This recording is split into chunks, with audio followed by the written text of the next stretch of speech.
हरे कृष्णा। आज का हमारा सत्संग श्रीमद् भगवद गीता का आखिरी श्लोक यानी 18वें अध्याय का 78वां श्लोक। और भगवान कह रहे हैं संजय जी कि जहाँ कृष्ण है योगेश्वर, जहाँ धनुर्धर अर्जुन है वहीं ऐश्वर्य है, विजय है, अलौकिक शक्ति है और नीति है। यह निश्चित रूप से है, ऐसा उनका मत है। तो भक्तगणों, इसी श्लोक पर विस्तार पूर्वक चर्चा होगी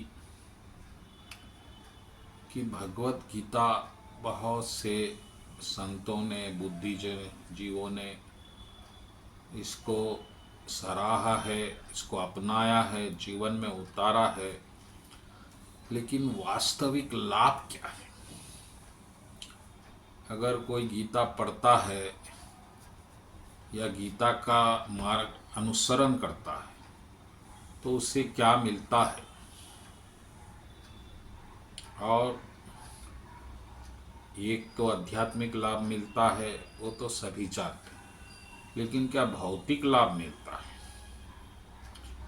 क्योंकि जो भी गीता का भक्त है वो हो सकता है कि प्रकृति में भी संघर्षरत हो, वह निर्धन हो, वह अभाव में हो, या कुछ भी हो सकता है। तो क्या फिर गीता से इससे लाभ मिलता है या नहीं?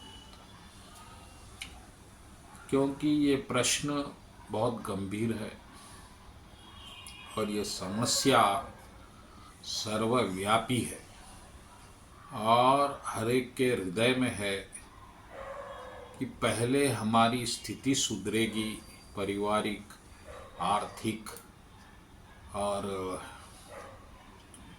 भौतिक, तो हमारा कुछ अध्यात्म के तरफ रुझान बढ़ेगा, उन्नति होगी। लेकिन अगर हम अभी आर्थिक स्थिति से, मंदी से गुजर रहे हैं, अभाव से गुजर रहे हैं, तो हमें भगवद गीता के आध्यात्मिक मूल्यों का ज़्यादा प्रभाव नहीं होगा। हम तो यही सोचेंगे कि किसी तरह ये समस्या टल जाए, तो फिर हमारा भगवान का हम बाद में देखें। तो अगर ऐसा मत है तो गीता क्या कहती है, भगवान कृष्ण क्या कहता है, उसका जवाब इस श्लोक में है, जहाँ पर पूरी गीता सुनने के बाद संजय जी ने अंतिम जजमेंट यानी अपना मत दे दिया कि जहाँ कृष्ण है यानी भगवान है और जहाँ भक्त है यानी अर्जुन है, चार चीज़ें निश्चित रूप से रहेंगी।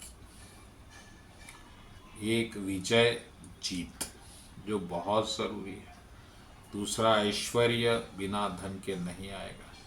तीसरा नीति, और चौथा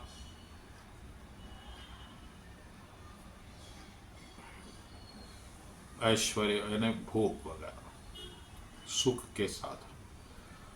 तो ये चारों वस्तुएं हमारे जीवन में बहुत ज़रूरी है। ये सब पर्याप्त रूप में मिलने के बाद ही आप अध्यात्म का चिंतन शांति से कर सकते।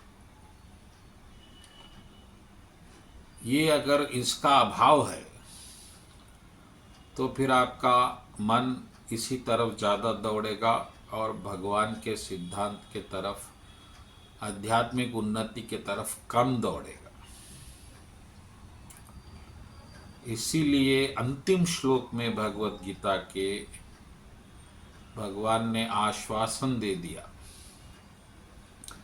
कि भाई, अगर आप गीता के श्रोता है, अनुसरण करता है, भक्त है, तो निश्चित है ये चार चीज़ें पहले आपके पास पहुंच जाएंगी। इसके बाद आप धीरे धीरे आध्यात्मिक उन्नति अपने स्वभाव अनुसार कर लेना। तो ये बात बहुत महत्वपूर्ण है, श्लोक महत्वपूर्ण है और ये जवाब भी देता है कि क्या गीता पढ़ने से आर्थिक लाभ होगा, जीत होगी, नीति रहेगी, धर्म रहेगा। ये सब जवाब इस श्लोक में आ गए। तो ये श्लोक अगर आपके मन में उतर जाता है तो फिर आपको ज़्यादा चिंता भौतिक की अपने आप खत्म हो जाए, क्योंकि आप पूर्ण हो जाएंगे। धन आएगा, जितना आवश्यकता है उससे ज़्यादा आएगा, ऐश्वर्य आएगा। तो बार बार आप इसके लिए फिर चिंता नहीं करेंगे। ये इस श्लोक का माहात्म्य है। तो ये बहुत महत्वपूर्ण है, इस बात को आप समझिए और इसको जीवन में उतारिए। बस इसलिए गीता ये जिम्मेदारी लेती है कि जहाँ कृष्ण रहेंगे, जहाँ अर्जुन रहेंगे, जहाँ भगवान रहेंगे, भक्त रहेंगे, ये चारों वस्तुएं अपने आप आ जाएंगी। चारों वस्तुएं जो भगवान ने कहा वो अपने आप उसमें आपके जीवन में आएगी, भगवान की कृपा से। क्या है ये? ऐश्वर्य, विजय, अलौकिक शक्ति और नीति, चारों चीज़ें आपके जीवन में रहेगी। ये बात की गारंटी है। बोलो कृष्ण कन्हैया लाल जी की जय। हरे कृष्णा। आज का हमारा सत्संग बहुत महत्वपूर्ण है। ये भक्ति योग के अध्याय से लिया गया है, जिसको 12वां अध्याय है। और इसमें भगवान कृष्ण कह रहे हैं कि उसे कौन प्रिय है, और पूरे अध्यात्म का सार ही ये है कि भगवान आपसे प्रसन्न हो जाए, आप भगवान के प्रिय हो जाए। क्योंकि भगवान के प्रिय हो जाएंगे तो सब काम अपने आप हो जाएंगे। अरे भाई, आप भगवान के प्रिय नहीं हैं, इसलिए तो कार्य नहीं हो रहे हैं आपके। तो ये भगवान के प्रिय कौन है, उसमें क्या गुण होना चाहिए और क्या उसके लक्षण है, ये भगवान ने अपने मन की बात इस अध्याय में 16वें और 17वें श्लोक में कही है, जो मैं आपके सम्मुख प्रस्तुत कर रहा हूँ।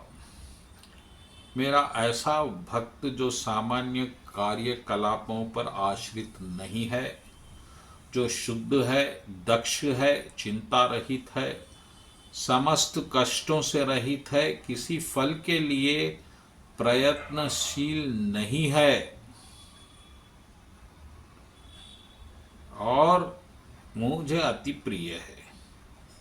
और उसका अगला श्लोक है, जो कभी हर्षित नहीं होता, न शोक करता है, न पछताता है, न इच्छा करता है, शुभ अशुभ दोनों प्रकार के वस्तुओं का परित्याग करता है, ऐसा भक्त मुझे प्रिय है।